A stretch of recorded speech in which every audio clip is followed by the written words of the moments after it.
morning, everyone. This is Jenny Mary Bacaron. I'm the first reporter of Group 8, and my discussion is all about global demography. For that, I'll tackle slightly an introduction. The world population has doubled in just about 40 years from 1960 to 1999, but the distribution of this population in the territory is extremely unequal, even if at the level of the three macro regions. There were no record significant change in the representation of the world population, with the mention that Asia Ocean continues to remain on the first place. Ambot pasabot, maong teksto ay importante ang kausaban sa gidaghanon sa populasyon sa kalibutan apan ang gipunting usab nga walay dakong pag-usab ang proportion nga level sa dakong region. Diin ang Asia kanunay nga adunay labing dako nga bahin. So I will proceed my discussion to talk about global demography. What is global demography? Demography is the science of population. Demographer work to understand population dynamics by investigating the three main demography processes, which are birth, migration, and aging, including death.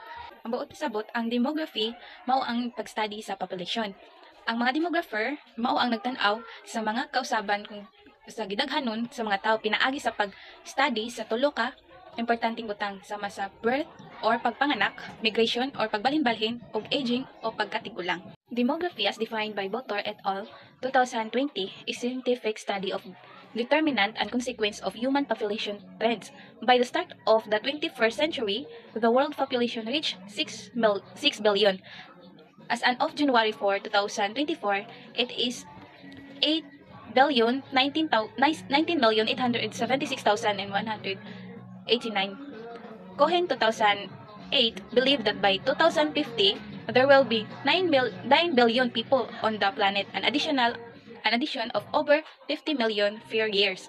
Sumala pa ni Botor 2020 ang demography nag-imbestiga sa mga rason o epekto sa pag-increase o pag-decrease sa populasyon. Sa pagsugod pa lang sa 21st century, kapin na sa 6 million katawo sa kalibutan. As now, of January 4, 2024, dolan na ka 8 billion.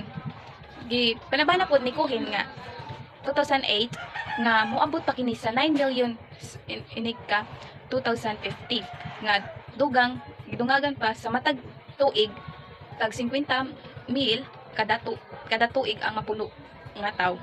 Demography is not only concerned with birth rate, mortality, and migration, but it actually gives information to the people to plan their future investment and services. So, buot pasabot, dili lang ang gidaghanon sa nataw o namatay o ang pag-migration sa mga tao ang gitanaw sa demography. Apan, importante usab kini sa pagplano sa umaabot nga panghinahanglan sa atong katilingban. Leo aside by Botor 2020, aver that since 1,800, the global population size has already increased by a factor of 6, and by 2100, it will have risen by a factor of 10. There will then be 50 times as many elder but only 5 times as many children. Thus, the ratio of elders to children will have risen by a factor of 10. The length of life, which has already more than doubled, will have tripled, while births per woman will have dropped from 6 to 2. Buot pasabot nga gisgutan ni Botor 2020 nga nag-ingon sukad sa 1,800 ang populasyon sa kalibutan misaka or ni-increase na og 6 times. Og sa 2,100 maabot kini og 10 times. Daghan kaayong bata ang nabuhi og mas taas pa ang kinabuhi apan gamay ra ang mga tigulang samantalang ang pagpanganak nagsaka og nagdobli-dobli pa. According to Lee, as cited by Martinez et al. 2018, the demographic transition, which is characterized by the huge increase of billions of people, brought about the rapid changes reshaping the economic and demographic life cycles of individuals and restructuring the population occurred no less than 200 years ago.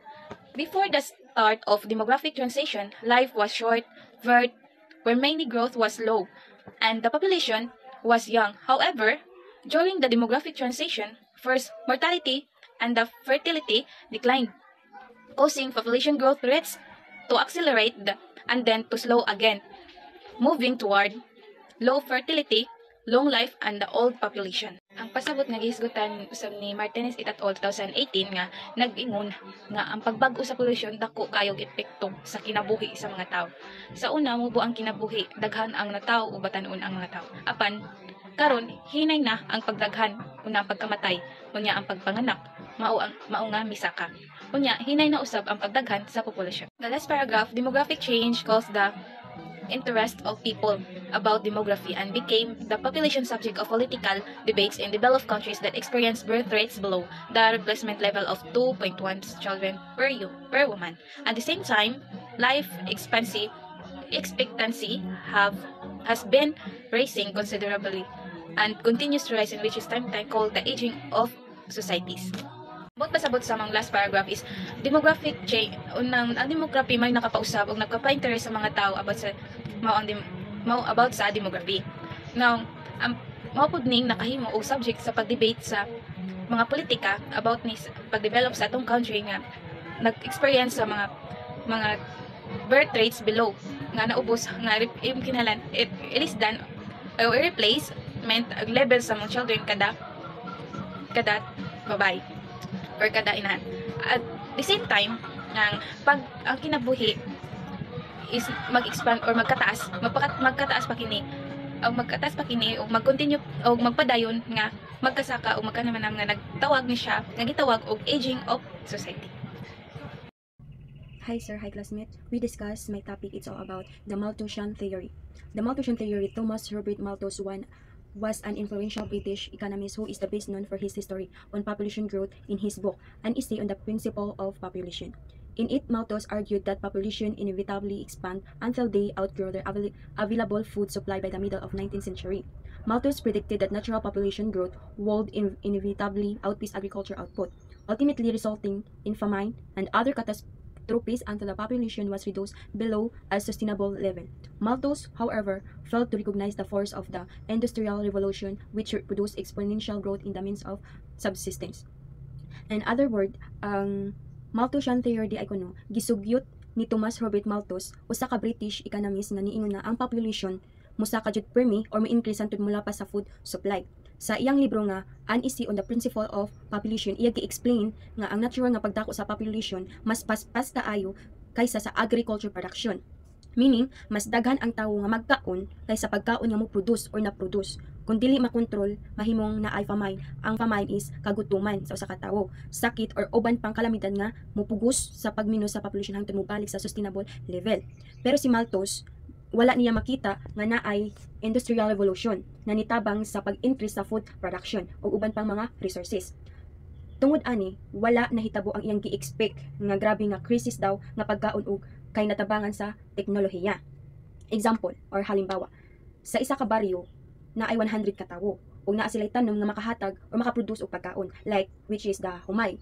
And then sa 100 ka tawo pero kada tuig ang population mo sa ka by 10%, mahimo og 110, 110%, 120, 130 og uban pa. Ang ilang food supply naman is mosa ka og 5%. So kada tuig mahimong 105, 110 and 115 og uban pa. Pag abot og ikatulo or ikaupat nga tuig, ang population mo daghan kaayo ug sobra sa mga pagkaon nga ilang na produce. Mao ni ang giingon nga Malthus nga hinungdan sa famine ug mga problema daw. Pero tungod sa mga bagong teknolohiya, sama sa mga fertilizer, sa irrigation, sa mechanized and farming nga nahitabo panahon sa Industrial Revolution, mas ni uswag ang farming ug nakasabay sa panginahanglan sa population, mao nga ni dili o napungan ang grabe nga kagutom nga gihilugway ni Malthus. So mao to ang the Malthus theory. So, naatay four major arguments of the Malthusian theory. The following are the major arguments of the Malthusian theory. First, population and food supply. The Malthusian theory explained that the population grows in a geometrical fashion while the food supply grows in an arithmetic progression. Food supply increase at a slower rate than the population. Food supply will then be limited a few years. The shortage of food supply indicates an increase in population. So, mintag population and food supply is butabura nato kay ginagamit nato sa adlaw-adlaw or kinaunan nato sa adlaw-adlaw. So, may ingon taog kuan, food supply is ang Malthusian theory di ay nag-ingon nga ang population motubo og paspas or tinatawag nato nga geometrically. Pero ang food supply motubo lang og hinay-hinay, ang tawag pud ani is arithmetically. Tungod ani in the long run, ang food supply mahimong kulang kulang para sa katawhan, leading to crisis like kagutom or famine. Then example ani sa food supply. Food supply increase arithmetically katong hinahinay ra. Like karon, example, karon is 100 sacks of rice. Sunod tuig naman is 200 sacks of rice. Then sunod-sunod tuig pa jud is mahimo na og 300 sacks of rice. Then sa population na sad motubo ni siya og geometrically. Karon 100 ka tawo, sunod tuig na pud mahimong 200 ka tawo, and sunod pa jud tuig mahimong 400 ka tawo. Kung mas daghan ang tawo or population kaysa sa pagkaon, mo na ang pagkaon mo ng food supply. Magsugod ang problema sa mga tao like sa kagutom or kamatayon ba sa kalisod or crisis like inana ang food supply o population. Matabang si gi-difference ra siya kung ang niingon pa tong population kung mas daghan ang tawo kaysa sa pagkaon, so maapektuhan jud ang food supply. Kay kung ang daghan ang population nya gamay ra ang food supply, kanang maapektuhan ina na siya, maapektuhan ang kadaghanan. Sika naman is chicks on population. When the increasing population rate exceeds the food supply, disequilibrium exists. As a result, people will not get enough food to survive. People will die due to a lack of food supply. Adverse sites such as epidemics, wars, starvation, famines, and other natural calamities will crop up, which are named positive chicks by Malthus. On the contrary, there are man-made chicks known as preventive chicks. So in another term, ang chicks on population di ay mo ni siya ang pagsabot sa limitasyon or limited sa food supply. Importante kaayo para malikayan ang kagutom ug ang krisis. Kung magtinabangay ang mga katawhan or gobyerno sa preventive measure, makabuot nato ang mas balanced ug sustainable na live nga future. Mo na siya ang chicks on population. Ikatulo naman is which is positive chicks. Nature has its own ways of keeping a chick on the increasing population. It brings the population level to the level of the available food supply. The positive chicks include famines, earthquakes, floods, epidemics, and wars nature plays up when the population growth goes out of hand. So naano siya two types of chicks on population, which is the positive chicks and preventive chicks. So first is mo takod ta sa positive chicks. May taog positive chicks is kini natural nga paagi sa pagkaunhod sa population kung sobra na kaayo. Panangitan, kung ang population mo sobra or dili na maigo sa pagkaon or food supply, moabot ang trahedya like sa epidemics, wars, famines, earthquakes, ug uban pa. Like for example, sa history sa pareha sa Black Death sa Europe, daghang tawo nga nangamatay tungod sa epidemic resulting sa pagkaunhod sa population. Yung tag-epidemic is gitawag ni siya nga sakit nga nagkatag o sakit nga daghan natakdan. Like example sa COVID-19 kato ni aging pandemic nato. So man siya example sa epidemic.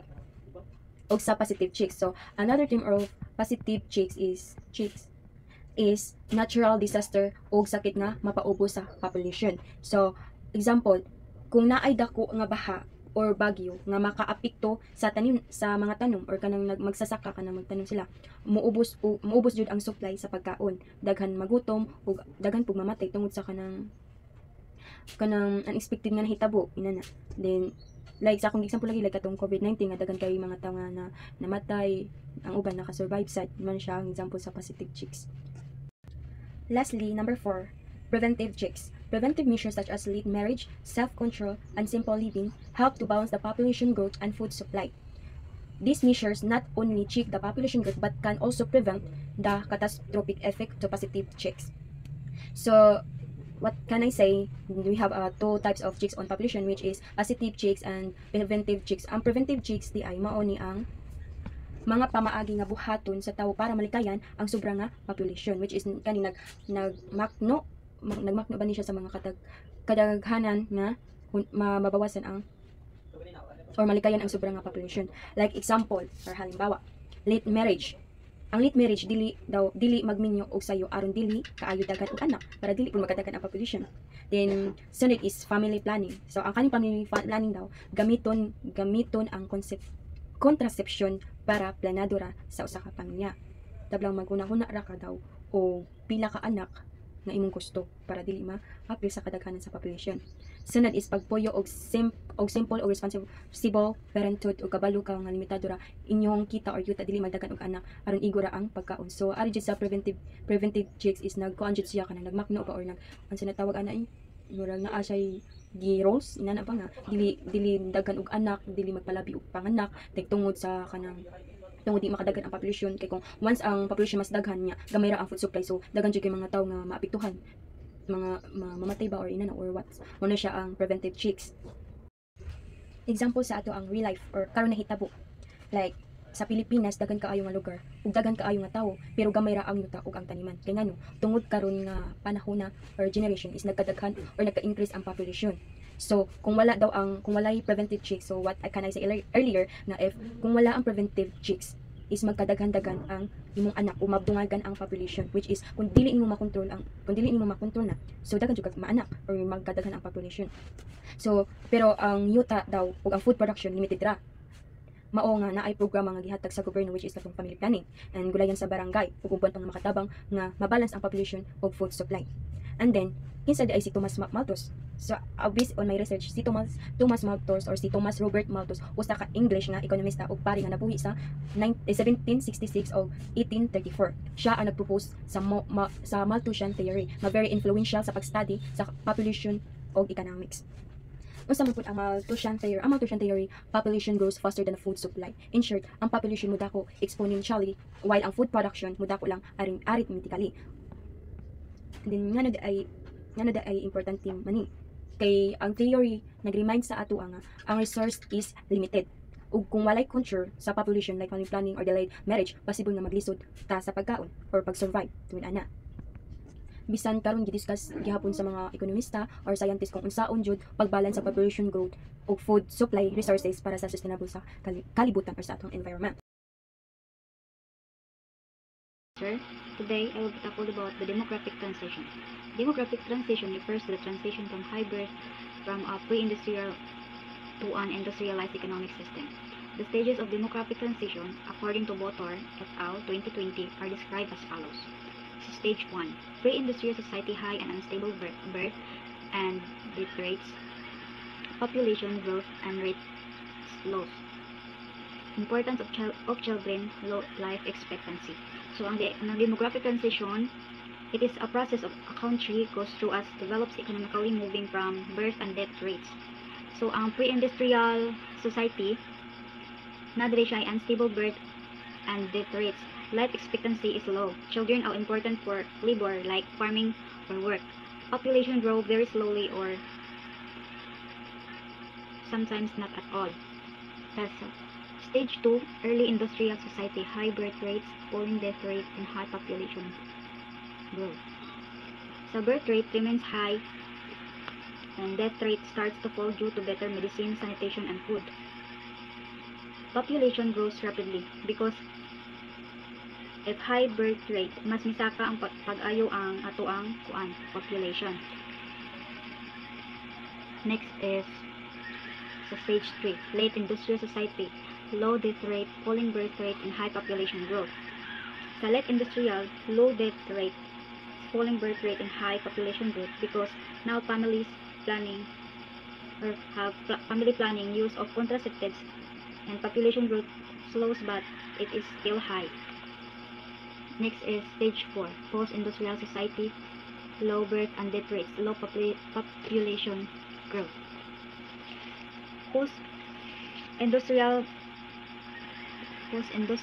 society low, both birth and death rates are low. Life expectancy is high, people live longer, some people choose not to have children or get married. Next is criticisms to Malthusian theory of population. The following are the criticisms of the Malthusian theory. The Malthusian theory was criticized based on the following observations. First, in Western Europe, the population was rising rapidly. At the same time, the food supply and also increased due to technological developments. So, sa Western Europe daw, ang ilang population is kanang may saka. O ang ilahang food supply tungod sa kanang pag-rise sa technological developments. Next is 2. Many times, food production has increased more than the population. 2% of the total population is working in the agricultural sector in the US. Still, the total GDP is more than $14 trillion. So even though only a small percentage of people work in agriculture in the US, food production has still increased a lot, enough to support a growing population and contribute to a high GDP. Next is number 3. Malthus Chury stated that one of the reasons for the limited food supply is the non-availability of land. However, the amount of food supply in various countries has increased due to increased globalization. So sa Malthus believed food was limited because of lack of land, but due to globalization, trading between another countries and ang food supply is mo increased even in places with limited land, like sa Japan. Gamay ra sila og yuta para sa mga tanom, pero dagan sila og mga pagkaon kay maka-import man sila from another nga country, like sa kanang Thailand, USA o ang Australia. Number 4, the estimations for the geometric growth of the population and arithmetic growth of the population were not provided by Malthus. It was stated that the rate of growth is not consistent with Malthus' theory. Malthus said population grows geometrically or the doubling and food grows arithmetically, slow and steady. But karon, yung prediction is not consistent. Food production has grown faster than expected. Like sa rice, if na ay mga tinanom nga palay, mais, mo anam pud sa kini kada tuig kay nagamit naman sila og mga fertilizer og mga hybrid nga seeds. Good morning, everyone. First, let me personally introduce myself. My name is Faith Nomyu. For today's presentation, I will going to discuss about the mortality declines, fertility declines, and population growth. The beginning of the world demography transition and mortality decline followed after the time reduced fertility and leading to an interval, the first increase and then decrease population growth and finally population aging. So according to Barker 1992, the first stage of mortality decline due to reduced contagious and infectious diseases that are spread by air and water. So the first stage of the mortality decline described by Barker 1992 that a major driver of early improvement is population health and longevity was the control of infectious disease transmitted through air and water. So this stage set the foundation for further declines and mortality as societies continue to develop and address other health changes. So starting with development of smallpox vaccine in the late 18th century, preventive medicine played a role in the mortality decline in Europe. So, ang smallpox vaccine kay in the late 18th centuries kay na-develop niya by Edward Jenner, introduced the smallpox vaccine around 1789. So, which was the first successful vaccine and to a successful vaccine against the contagious and deadly disease. This was the groundbreaking advancement in medical science. So, the rule of the medicines no kay preventive medicine focus on stopping disease before rather than treating them after people get sick.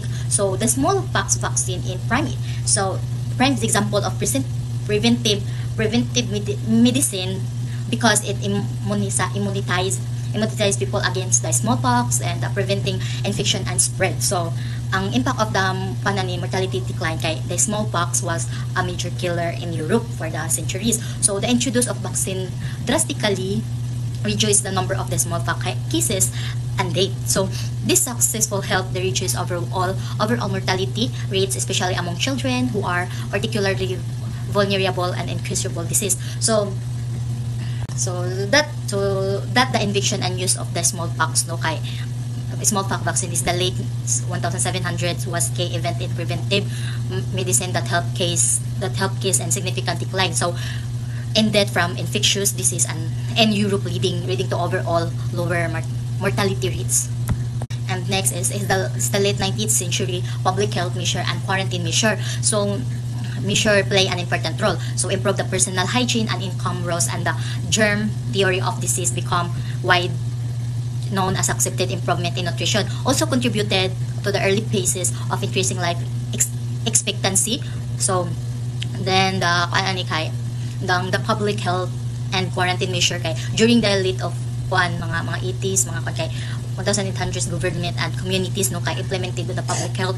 So the policies such as sanitation improvements clean water supply, mga ways of disposal, and quarantine procedures to insulate people with contagious disease. So kuan siya, this measure kay help limit kuan siya the spread the infectious disease and reducing illness and health. So the kuan improvement personal no kay hygiene link like to rising the income kay as people income increase during this period due to industry grow and the economic development. So they called afford a better living condition kanang mga as a people hygiene na practices, and then there's such a regular bathing, better clothing, and cleaners home to improve hygiene, reduce the transmission of disease. So ang germ theory of disease kani siya kay the germ theory which become widely accepted in the late 19th century. So establishes that many diseases are caused by microorganism or kuan na siya in kuan pa sa to kay germs, and this scientific understanding lead to improve health practices such as sterilization like mga vaccination and public health campaign, mga further reducing infection disease. So and then to improve nutrition no para ma-improve ang atong nutrition, better nutrition resulting from improved agriculture practices and increased food availability, strengthened and people immune system and overall health, making them less susceptible to disease and contributing to longer life expectation. So ang paani niya guys kay in the late of 19th century no kay a combination of effective public health policies or including quarantine kay mo ni siya kay naka-increase mo siya personal hygiene due to higher income, then acceptance of the germs theory, then an improved nutrition all work together to introduce infectious disease and extend people lives. So ari na po ita sa kuan mini low income population did not begin the mortality transition until sometime in the 20th century, and in life expectancy rose from around 24 years in 1920 to 62 years, and sa China kay from 42 years in 1950 to 1955 to 78 in 1995 to 1999. So ang kuan explanation na ni kay the mortality transition kay the mortality transition kay refers to the shift from high mortality rate. So many death especially from infectious disease and poor living condition. So to lower mortality rates resulting in longer life expectancy. So this transition typically happen as countries develop economically, improve healthcare, sanitation, nutrition, and disease control. So and dili na po sa delayed start in low income population. So many low income countries, unlike with their nation that experienced mortality decline earlier, so in the 19th century or earlier, can did not begin this transition until the 20th century. So this delay is due to factors like poverty, limited access to healthcare, poor sanitation, and malnutrition and infectious disease burden. Then ang kwan naman sa India life no kay India life expectancy increase kay in India the average life compared to younger worker. So this is shrinking for workforce kind of slow economic growth because they are fewer people to produce good, provide services, and pay taxes. Then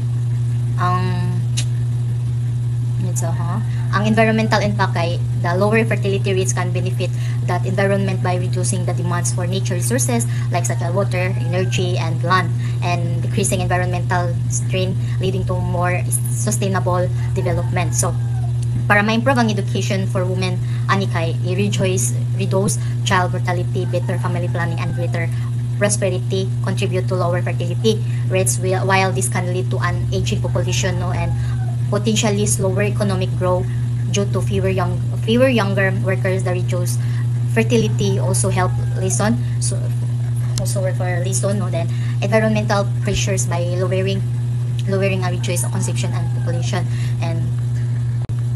And so guys, napo day taan ko ang fertility rate around the world no kaning na mga lowest nga mga kuan nga siya guys makita ra kay mga kuan nga mga bansa kung kinsay lowest and kinsay highest. So ang lowest ani no kay ang Macau kay na siya rate na 0.91, and ang Hong Kong kay 1.004, and Singapore kay 1.10, ang Taiwan kay 1.15, then ang Japan kay 1.20, and ang South Korea kay 1.22, ang Montserrat kay 1.23, and Lithuania ni siya kay 1.24 and Belarus Czech Republic kay na siya 1.25. Mo na ang lowest day mo na mga rate niya no. So ang the highest gano kay ang Niger kay na siya 7.68 ang rate niya.